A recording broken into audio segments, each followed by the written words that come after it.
తన యొక్క పరిచర్యలో మనందరినీ బలముగా నడిపించుచున్న మన దేవునికి ఒకసారి దగ్గర చేతులు పైకి తీసుకోవాలి. అపోస్తలుడైన పౌలు తెస్సలోనిక సంఘానికి మొదటి పత్రిక రాస్తూ మాట్లాడతాడు. ఏమన్నా తెలుసా? ఇదిగో మీరు ఏ రీతిగా నడుచుకుంటున్నారో, మా వలన మీరు ఏ ఆజ్ఞనైతే పొందుకొని ముందుకు వెళుతున్నారో, మీరందరూ చేసేటువంటి పనిని బట్టి నాకు చాలా ముచ్చటేస్తుంది. మీ యొక్క పని లేదంటే మీ యొక్క పనితీరు, మీరు చేసేటువంటి విధానం, ఇవన్నీ కూడా నాకు భలే నచ్చుతుంది. ఇంకోటి ఏంటంటే, కాగా మీరు ఎలాగో నడుచుకొని దేవుని సంతోషపరచవలెనో మా వలన నేర్చుకునే ప్రకారముగా మీరు నడుచుకునిచున్నారు. దేవునికి స్తోత్రం. తెస్సలోనిక సంఘానికి అపోస్తలుడైన పౌలు ఒక మాట ఏమన్నాడంటే, మేము ఏ రీతిగా దేవుని సంతోషపరిచేమో మా వలన మీరు నేర్చుకున్నారు, దాన్ని బట్టి నేను చాలా సంతోషిస్తున్నాను. దేవునికి స్తోత్రం. మనం మాట అడిగినామండి, మన ఎప్పుడైతే అంటే దేవుని యొక్క సంఘంలో, దేవుని యొక్క పరిచర్యలో మనం వాడబడుతున్నప్పుడు మనల్ని బట్టి చాలా మంది ప్రభుని సంతోషపరిచే విధానంలో కానీ, ఎరిగేటువంటి విధానంలో కానీ దేవుని సేవకులు ఆ విశ్వాసాలను బట్టి సంతోషించే వారిగా మనకు కనబడుతూ ఉంటారు. దేవునికి స్తోత్రం. అలాగైతే దేవుని పరిచయం చేసినటువంటి మనల్ని బట్టి దేవునికి ఏ రీతిగా సంతోషాన్ని తీసుకురాగలుగుతున్నాం, అంతకంతకు దేవుణ్ణి సంతోషపరిచే విధానంలో ఎదగలుగుతున్నామా? దయచేసి 10 నిమిషాలు 10 నిమిషాలు మాట్లాడిందా? హల్లెలూయా. గట్టి హల్లెలూయా చెప్పండి. మరో చేతుల పైకి తీసుకోవాలి. హల్లెలూయా. అంతకంతకు ప్రభుని సంతోషపరిచే విధానంలో ఎదగగలుగుతున్నామా? అంతకంతకు ప్రభు యొక్క కార్యాభివృద్ధి యందు మనం చేయగలుగుతున్నామా? దేవుడు మనకి ఇచ్చినటువంటి పరిచయంలో ఇంకా ఎదగడానికి ఇష్టపడుతున్నామా? లేదంటే అలాగే ఇది సరిపోతుందిలే అని అనుకొని అక్కడే ఉండిపోతున్నామా? కొన్ని విషయాలు మీతో జ్ఞాపకం చేస్తాను. తెస్సలోనిక సంఘానికి అపోస్తలుడైన పౌలు తను రాస్తూ ఆ పత్రికలో, మీరు దేవుని సంతోషపరిచేటువంటి విధానంలో ఏ రీతిగా ఎదుగుతున్నారో మిమ్మల్ని అందరినీ చూస్తూ ఉంటే నాకు సంతోషం వేస్తుంది. అది ఒక్కటే కాదు కానీ ఇంకనూ మీరు అంతకంతకు ఎదగాలని హెచ్చరిక చేస్తూ ఉన్నాను. మీ అందరికీ మరొక మాట చెప్తూ ఉన్నాను, మీరు ఇంకా ఎదగాలి, అక్కడే ఉండిపోకూడదు. మీరు ఇంకా దేవుడు సంతోషపరిచేటువంటి విధానంలో ముందుకు వెళ్ళాలి, అక్కడే ఆగిపోకూడదు. మాట చూపిస్తాను పరిశుద్ధ గ్రంథంలో. దేవుని సంతోషపరిచేటువంటి విధానంలో లేదంటే యేసుని సంతోషపరిచే విధానంలో ఎవరైనా అంతకంతకి ఎదిగిన వారిగా ఉన్నారా? మత్తయి సువార్త 15వ అధ్యాయము 21 నుంచి కొన్ని మాటలు జ్ఞాపకం చేసుకుందాం. మత్తయి సువార్త 15వ అధ్యాయము 21వ వచన భాగం నుండి. యేసు అక్కడ నుండి బయలుదేరి తూరు సీదోనుల ప్రాంతములకు వెళ్ళగా, ఇదిగో ఆ ప్రాంతం నుండి కనాను స్త్రీ ఒకటి వచ్చి, ప్రభువా, దావీదు కుమారుడా, నన్ను కరుణింపుము, నా కుమార్తె దెయ్యము పట్టి బహు బాధపడుచున్నదని కేకలు వేశాను. అందుకైన ఆమెతో ఒక్క మాటైనను చెప్పలేదు. దేవునికి స్తోత్రం. హల్లెలూయా. ప్రియ దైవజనులారా గమనించండి, ఇక్కడ కనాను స్త్రీ యేసు ప్రభు దగ్గరికి వచ్చినట్టుగా మనం చూస్తున్నాం. తూరు సీదోను ప్రాంతం నుంచి వచ్చినటువంటి ఆ తల్లి యేసు ప్రభుని మాట్లాడుతుంది, అడుగుతుంది, అయ్యా నాకు సహాయం చేయండి, ఇంకా చెప్పాలంటే నన్ను కరుణించండి అని బిగ్గరగా కేకలు వేస్తూ ఆయన దగ్గరికి పరుగులెత్తుకుంటూ వచ్చినా కానీ యేసు ప్రభు ఆమెతో ఒక్క మాట అయినాను చెప్పలేదు. దేవునికి స్తోత్రం. హల్లెలూయా. ఇక్కడ ఒక మాట అడిగినామండి, ఈ తల్లి వచ్చినటువంటి విధానం ఏంటంటే, ఏ కారణం చేత ప్రభు సన్నిధానికి వచ్చింది, ఏ కారణం చేత ప్రభు దగ్గరికి పరుగులెత్తుకుంటూ వచ్చింది, ఏమి పొందుకోవడానికి ఆయన అడగడానికి వచ్చిందని ఆలోచన చేస్తే ఆమె పుట్టేటువంటి కుమార్తెలు తన చిన్న కుమార్తెకి దెయ్యం పట్టింది. ఈ దెయ్యమును వదిలిపోవాలంటే ఎవరో చెప్పిన మాట, యేసు ప్రభు దగ్గరికి వెళ్తే యేసు ప్రభు గొప్ప కార్యం చేస్తాడు. అంతకుముందు అనేకమైనటువంటి వైద్యుల దగ్గరికి వెళ్ళి ఉండొచ్చు, అనేక మందిని మంత్ర ఆసాలు కలిసి ఉండొచ్చు, అనేకమైనటువంటి పెద్దవారి దగ్గరికి వెళ్ళి ఉండొచ్చు, వాళ్ళని అడిగి ఉండొచ్చు. అనేకమైనటువంటి పరిస్థితుల మధ్య కన్నీటి మధ్యలో ఏమి చేయాలి తెలియక, ఎటు తోచగా ఏమి చెయ్యాలో ఆలోచన లేక అనేక సంకటములు పడినటువంటి విధానం ఆ తల్లి ఉండొచ్చేమో కానీ యేసు ప్రభు గురించి వినగానే ఆయన దగ్గరికి పరుగులెత్తుకుంటూ వచ్చింది, కేకలు వేసి మాట్లాడుతుంది, ప్రభువా నన్ను కరుణించు. ఆమె ఒక కనాని స్త్రీ. యేసు ప్రభుని ఎరిగినటువంటి ఆమె అంటే మనకు తెలియదు కానీ ఆ కనాని స్త్రీ యేసు దగ్గరికి వచ్చినది మొదలు, ఆయన దగ్గరికి వచ్చినది మొదలు, ఆయన అడుగుతున్నటువంటి మొదలు ఆమె చేసినటువంటి ఒక విధానం ఏంటంటే, చెప్పేట ఒక మాట ఏంటంటే, నన్ను కరుణించు ప్రభువా, నన్ను కరుణించు. యేసు ప్రభు మాట్లాడకపోయేసరికి, ఒక్క మాట ఆయన జవాబు ఇవ్వకపోయేసరికి ఆమె తిరిగి వెనక్కి వెళ్ళిపోలేదు. కానీ అక్కడ రాయబడిన మాట 23వ వచన భాగంలో, అప్పుడు ఆయన శిష్యులు వచ్చి ఈమె మన వెంబడి వచ్చి కేకలు వేయుచున్నది కనుక ఈమెను పంపివేయమని ఆయనను వేడుకొనగా. దేవునికి స్తోత్రం. ఒక విధానం చేత లేదా ఒక బాధ చేత యేసు ప్రభు దగ్గరికి వచ్చి మొరపెడుతున్నట్టు ఆమెతో యేసు ప్రభు బదులు పలకలేదు కదా, ఒక జవాబు ఇవ్వలేదు కదా, ఆమెతో ఏమి సంభాషించలేదు కదా, ఆమెతో ఏ ఒక్క మాట కూడా మాట్లాడలేదు కదా. అయినా ఆమె వెనక్కి వెళ్ళిపోలేదు. కానీ యేసు ప్రభుని వెంబడిస్తానే ఉంది. దేవునికి స్తోత్రం. గట్టిగా హల్లెలూయా.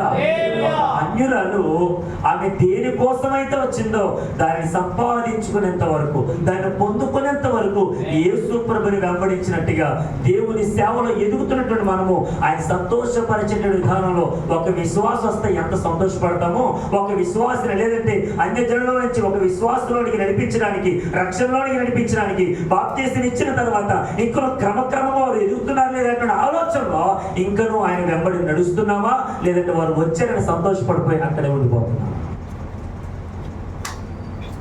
ఈ రోజున చాలా మంది 100 మంది జనాభా ఉంటే బాగుండు అనేటువంటి పాస్టర్స్ మనం చూస్తూ ఉన్నాం. రాబడిన ప్రకారంగా మనం ఆలోచన చేస్తే 100 మంది విశ్వాసులు ఉంటే ఎంత లెక్క చెప్పాలి?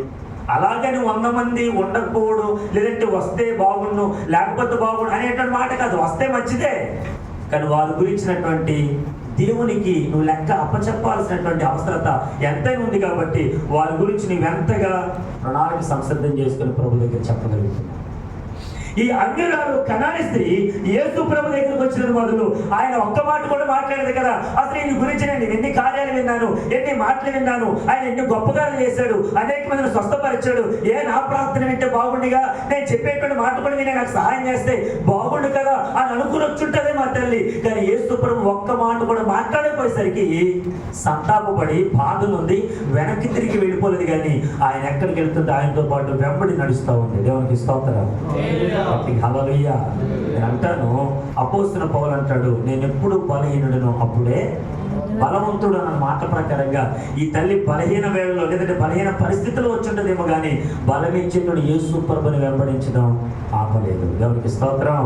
అలాగైతే మన పరిచర్యలో కొన్ని సందర్భాల్లో ఎదుర్కొనేటువంటి ప్రతి విధమైనటువంటి శోధన కావచ్చు, బాధ కావచ్చు, బలహీన పరిస్థితులు కావచ్చు, ఏది వచ్చినా యేసు ప్రభుని వెంబడించడం ముందుకు కొనసాగే వారు మనందరం ముందుగా. దేవునికి స్తోత్రం. గట్టిగా హల్లెలూయా. ఒకటి, అంతకంతకు మనం ఎదగాలంటే ఆయనను వెంబడించే వారిగా మనం ఉండాలి. హల్లెలూయా. ఇప్పుడు పరలోక రాజ్యం వెళ్ళాలంటే దేవుడి సదులు కూర్చొని మోకలేసి ప్రార్థన చేసి ఆరాధన చేస్తే సరిపోదు కదా. అనేకమైనటువంటి అందరూ స్వార్థ చెప్పాలంటే ఆయనను వెంబడించే వారిగా, ఆయన ఏ గ్రామాలకు వెళ్ళాడు, ఈరోజు మనం కూడా అటువంటి గ్రామాలకు వెళ్ళే వారిగా ఉంటే ఆయన వెంబడించే వారిలో మన పాత్ర ఎంతైనా ఉందేమో. దేవునికి స్తోత్రం.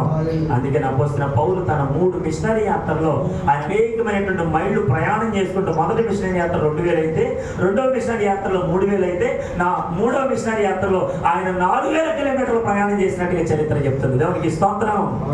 అలాగైతే దేవుని పరిచయకు వచ్చిన తర్వాత ఎన్ని మైళ్ళు మనం ప్రయాణం చేసామనేది ఆలోచిద్దాం. ఒకటి, ఆయన వెంబడించే వారిగా ముందుకు సాగిపోదాం. అంతకంతకు ప్రభువులు హెచ్చింపు పొంది ఆయన సంతోషపరిచే విధానంలో ముందుకు వెళ్దాం. ఒకటి, ఆయన వెంబడించే వారు ఉంది. 2 విషయంలోనే నేను త్వరగా ముగిస్తున్నాను. 24 వచ్చిన భాగం, ఆయన ఇశ్రాయేలు ఇంటి వారే నశించిన గొర్రెల యొద్దకే గాని మరి ఎవరి యొద్దకును నేను పంపబడలేదనను. ఆయనను ఆమె వచ్చి ఆయనకు మొక్కి, ప్రభువా నాకు సహాయం చేయమని అడిగాను. దేవునికి స్తోత్రం. యేసు ప్రభు డిక్లేర్ చేసి చెప్పిన మాట ఏంటంటే, అమ్మా నేను ఎందుకు వచ్చింది తెలుసా, నా పని ఏంటో తెలుసా, నేను ఎందుకు పంపబడ్డని తెలుసా, అసలు నేను చేయాల్సిన పని ఏంటంటే ఎవరైతే ఇశ్రాయేలు ఇంటి వారిలో నశించిపోయారో వారి దగ్గరికే వచ్చారు తప్ప అసలు నీ గురించి లేదంటే నేను చెప్పేటువంటి మాటల గురించి అసలు వాటి గురించి ఆలోచించాల్సిన అవసరం మాకు లేదని యేసు ప్రభువు డిక్లేర్ చేసి చెప్తారు. దేవునికి స్తోత్రం. గట్టిగా హల్లెలూయా. ఆయన ఎప్పుడైతే ఆ మాట చెప్పారు, అక్కడ రాబడిన మాట, అయినను ఆమె వచ్చి యేసు ప్రభుకు మొక్కి. హల్లెలూయా. గట్టిగా హల్లెలూయా. యేసు ప్రభు ఎందుకు వచ్చారో చెప్పినా కానీ ఆయన ఎటువంటి వాడో తెలుసుకున్న తల్లి ఆయనకు మొక్కే విధానంలో ముందేమో వెంబడించింది.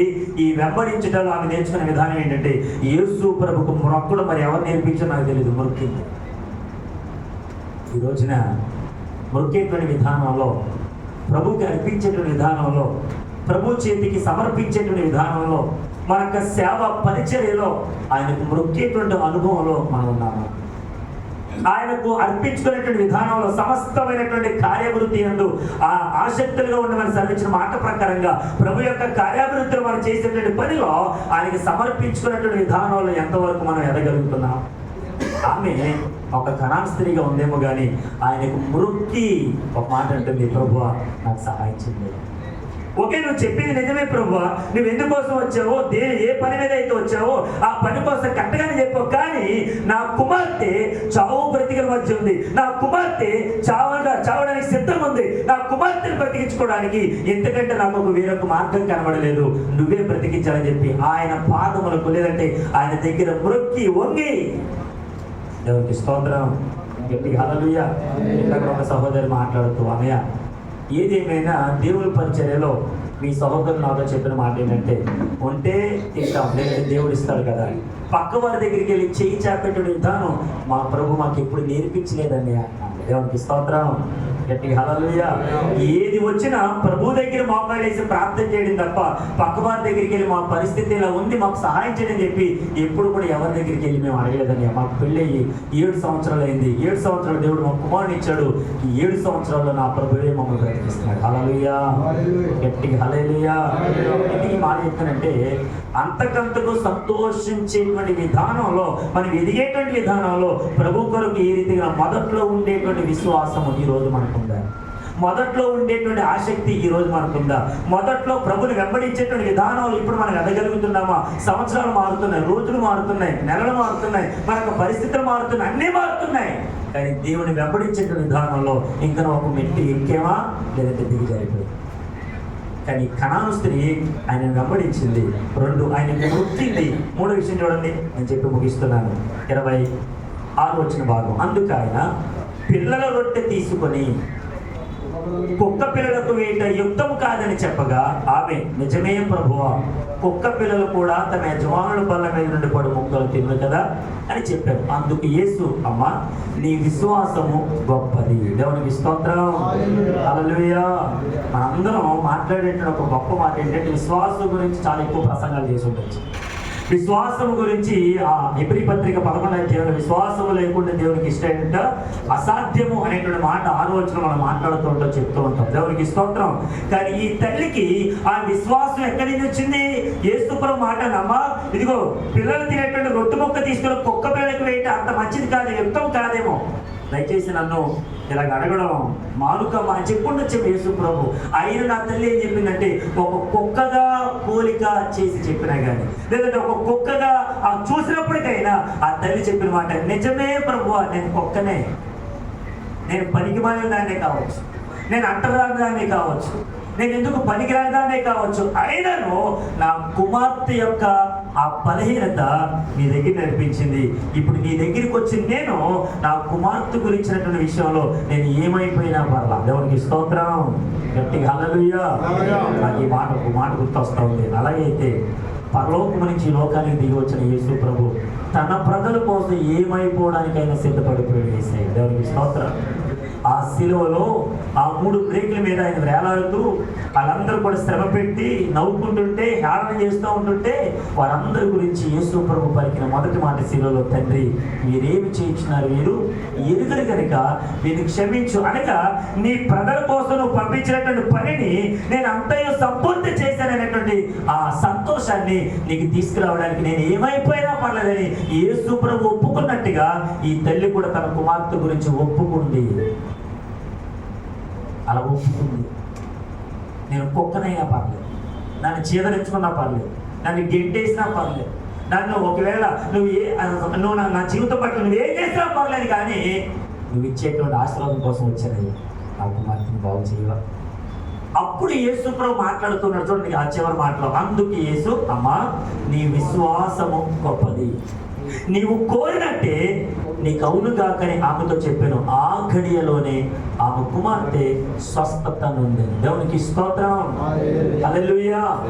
ఆ గడియలోనే ఎప్పుడైతే ఆమె ఆ రీతిగా ఒప్పుకుందో, ఎప్పుడైతే యేసు దగ్గర తనకు తగ్గించుకుందో, ఎప్పుడైతే యేసు ప్రభుకి విలువిచ్చిందో, ఎప్పుడైతే యేసు ప్రభు దగ్గర ఆయన వెంబడించడం మొదలు పెట్టిందో, యేసు ప్రభు దగ్గర మొక్కుకుందో, అంతకంతకు తన విశ్వాసాన్ని చూసిన యేసు ప్రభు చెప్పిన మాట నన్ను సంతోషపరిచాడు కాబట్టి ఆ గడియలోనే నీ కుమార్తె స్వస్థత ఉంది. దేవునికి స్తోత్రం.